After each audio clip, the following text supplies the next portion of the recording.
We don't invite them directly. No, we do not. It arguably would be something we could do. The room has some limitations in terms of how many people can be there in the room and present, but we do not invite the village officials to attend those sessions. We are looking at having a press-related type of event to be able to share with the public that we are doing these things like this drill that takes place, but to this point, we do not invite village mayors or village officials.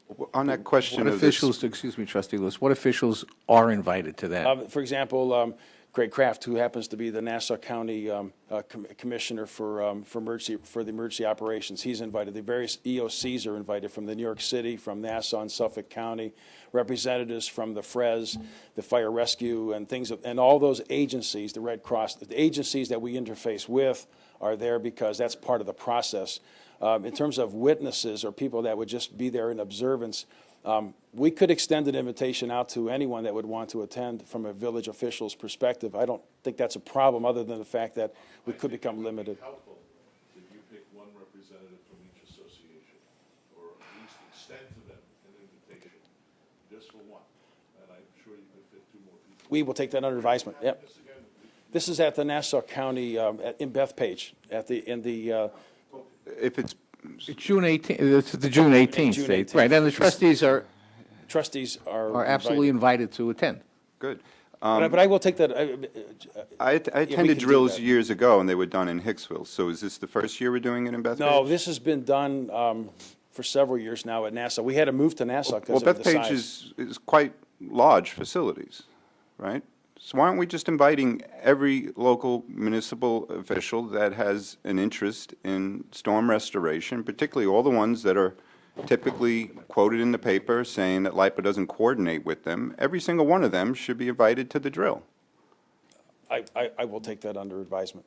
Okay, we can look into that. Just one question. Trustee Cordero. Mr. Chairman, how much of the drill involves actual deployment of personnel versus tabletop exercises?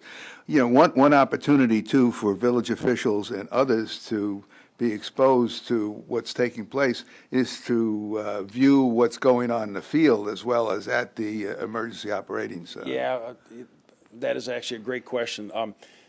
First of all, let me explain. There are a number of drills that are taking place as we speak. We have now drilled all of our substation teams.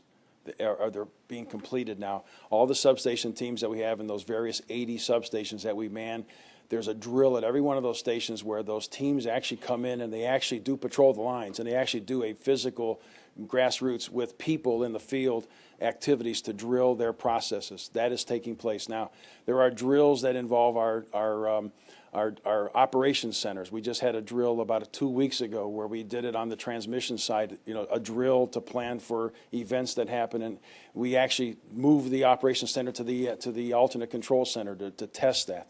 So there are a number of drills that take place that involve people and resources. The one on June 18th is a tabletop exercise where we bring in the leadership from the Incident Command Center.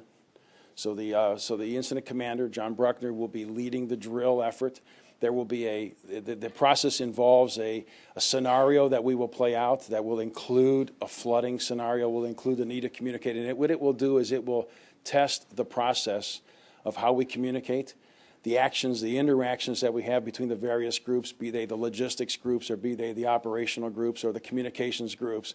And it tests the interaction amongst those organizations. We are not moving people in the field. We are not turning wrenches, if you will. We are not involving the local 1049 workforce in the drill, but we are simulating the actions that we take to ensure that we know how to coordinate amongst ourselves, so that we know what kind of messaging needs to be conveyed out to the customers, so that we know the steps that we would take and the interfaces necessary in the event that a flood situation was to become upon us again like we had at Sandy. And if I can just follow on Nick's comments. We talked about this last week, this drill. And a tabletop drill is a dry exercise. And the people involved in the drill are focused on the handoffs and the logistics of the storm response on a tabletop. It's not the paces versus the heat. So we don't we actually don't know who's going to be interested in seeing this. We did talk about, well, if we invite everybody, we'll have too many people. If we invite everybody, nobody will come. We went all over the place. But we also, I think the bottom line is, I don't know who will be interested in it, and it's a dry exercise. It's not so much outward looking to explain, it's to drill our program. But that said, in the absence of us, discussing this for an hour more and finding a compelling reason not to extend an invitation to the village officials, we'll do that. We'll do, absolutely. Okay. Trustee DeLeon. Yeah, Nick, could you just describe the process improvements, how they are being coordinated with PSC&G to ensure a smooth transition, that they fit into their model? That's also a great question. I'll give you one example that'll sort of describe the process. One of the things that we made a decision on was to bring in data collection, electronic data collection. Because if everyone's aware, this was the paper tickets. This was the collection of data in the field with paper, and then the transference of that information into the computer. Electronic data collection entails us bringing mobile devices like iPads, for example, out into the field and be able to bring the maps in the iPad and being able to, to point, click, and drop down menus, the whole bit, to be able to collect this information. That technology is available. That technology is being implemented. One of the considerations to that technology was ensuring that it's consistent with what PSEG would want to do going forward. It would be valuable for us to have this in place for this summer, but if it's going to be a throwaway and it's not going to be part of the PSEG process, then we would have to take a step back and determine, is it really worth the investment for the small gain that we had? In that example, we did vet it with PSEG and discussed the opportunity to do it, and ironically, they are also looking at electronic data collection in the PSE&G service territory. So our data collection opportunity is going to be consistent with plans going forward. It'll be consistent with the OMS system that's now being put in by PSEG going forward. So that was moved in concert together. The other examples of the ability to collect data within the substations and bring it all together, or the outreach pieces, those are all consistent with things that we will do going forward. Now, the processes could change. PSEG may, in fact, change our storm processes. That's actually being evaluated right now. But the steps that we're taking, the things that we're doing, the investments that we're making are consistent with what would be part of their process going forward. So we don't have any regrets or any issues that are going to open up that we're going to have a throwaway in 6 months or 9 months when the end of the year comes. Thank you. What Nick, do you think? okay. Trustee Gordon-Wright. Nick, with the scenario that you're going to look at for this tabletop, is it based on Sandy and lessons learned, or a worse scenario? How does that get Okay. rolled out? If I turn the clock back to Irene, post-Irene, so last year about this time we had a hurricane drill, and what we did in the after-action items that came out of Irene were built into the scenarios of what we would expect. For example, at Irene, it was the first time we had actually encountered possible flooding. That we were actually, if you all recall, in Irene, there was talk that there could have been flooding. We actually took steps during Irene to sandbag up substations. The first time we had ever done that in our history, in my history. And I don't know if Matt may have a different memory on that. But so associated with that, last summer when we did our drills, we simulated flooding. And flooding was part of our drills. We knew that if we were expecting, we learned, we drilled how we would utilize flood maps, how we would ascertain where the information would come from to determine what the flood would look like, the coincidence of the flood with the full moon and the high tide and all that. So that was built into the drill we had last year. And we in our scenario that we had done, we had taken the preparation steps. We had, in our drill, we had called for sandbagging. We had done all the things that we would have done based upon the drill and based upon the conditions that were defined. In this drill this summer, obviously, and when Sandy came, the difference was we did everything per the design to deal with the flooding. The reality, though, was the data that came in and the expectation for the flood levels exceeded what was predicted. So therefore, we ended up with the water situation we had.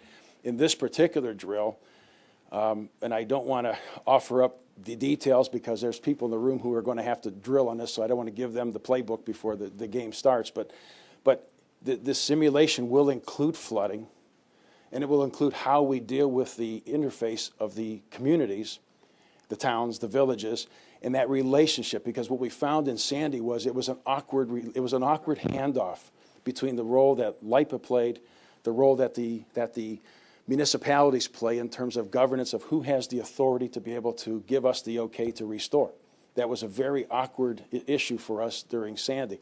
So our drilling, our work on flooding, in fact, the discussions that we'll have next week at the Marriott at the Emergency Management Conference are also focused in this space, because we want to make sure that it's clear how we will operate and how we will interact and interface with those municipalities to ensure a coordination of the restoration process. So that will be a piece of the drill to test how we understand the situations, how we learn of the problems that we're faced with, and how we take the steps to be able to interact.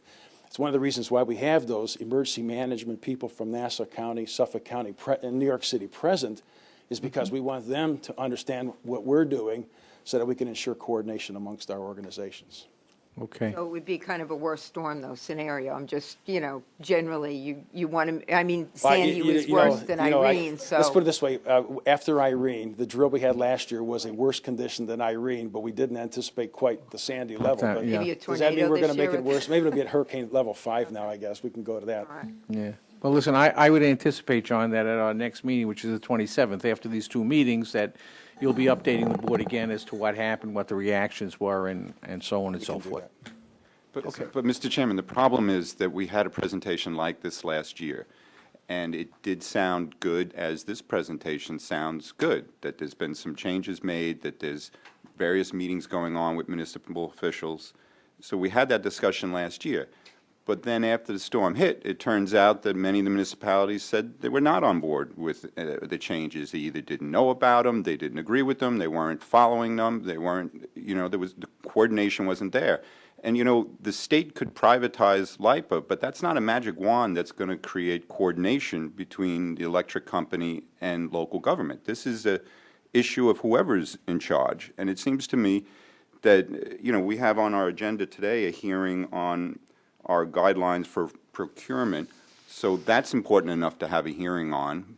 But we're not sending a letter to every municipal official saying, here's the website where our emergency plan is posted, and we're having a hearing on it, and come Wait to a minute, LIPA just if you have interrupt you for a problems second. with Are it. we sending communication to even if we're not inviting everybody, is there a communication to the local officials so they know where our emergency plan is? I'm going to let Mike Deering respond to that. Okay.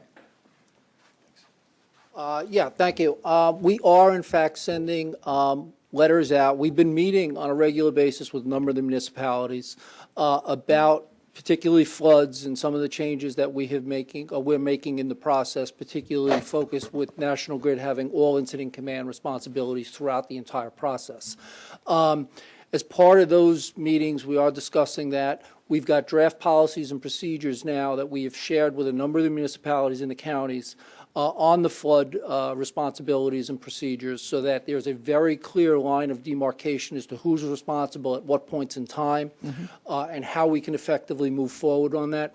There will also be, and it's sitting in my computer right now, is a draft letter that will go out to every municipal official arranging for a regional municipal call to explain exactly what our procedures and processes will be, how things will change in terms of the communication with them, including these regional, sub-regional calls, to make it a much more efficient, and much more timely, and much more useful conversation for the local communities. And on that call, what we will be doing is further going through all of the changes in processes and procedures and what we are doing in terms of storm preparation and then storm restoration. So that is, yes, Trustee Smookler. I